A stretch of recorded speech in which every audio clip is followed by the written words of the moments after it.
Hello everyone, these are the steps how to install CPU. How to install CPU chips.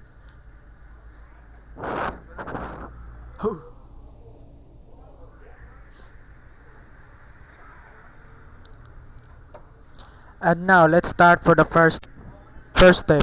Determine which CPU in your computer either by reading the startup screen and using diagnostic software.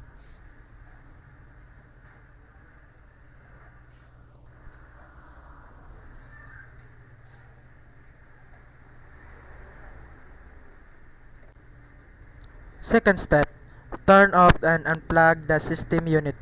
Third step, disconnect any component that may be in the way of the removing system unit cover. Fourth step, remove the screw from the rear of the case and slide the cover away the system unit case. Fifth step, place the cover away in a safe place. Sixth step, remove any and all electrical static charge from your clothes by touching a doorknob. Seventh step, locate the CPU chip. The chip will be mounted on the motherboard socket depending on type of a computer. Take note.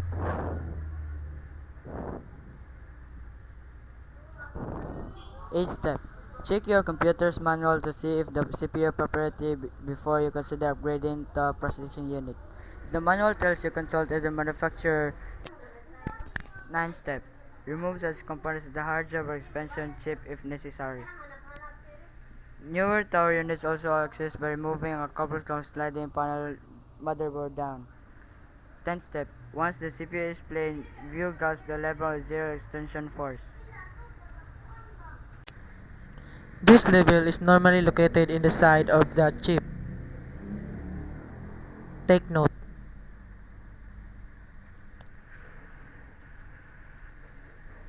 11th step, place the believe end of the chip in the match believe in the socket when inserting new chip. 12th step, place the believe end of the chip to match believe end of the socket when inserting the new chip. Your computer performance will improve with a CPU upgrade, but you need to add more RAM. Check to see if your connection are set firmly and properly in their sockets. 12th step, place the believe end of the chip to match believe end of the socket when inserting the new chip. Your computer performance will improve with a CPU upgrade, but you need to add more RAM. Check to see if your connection are set firmly and properly in their sockets. Perform preventive maintenance on your computer and keep it clean regularly, on time to time.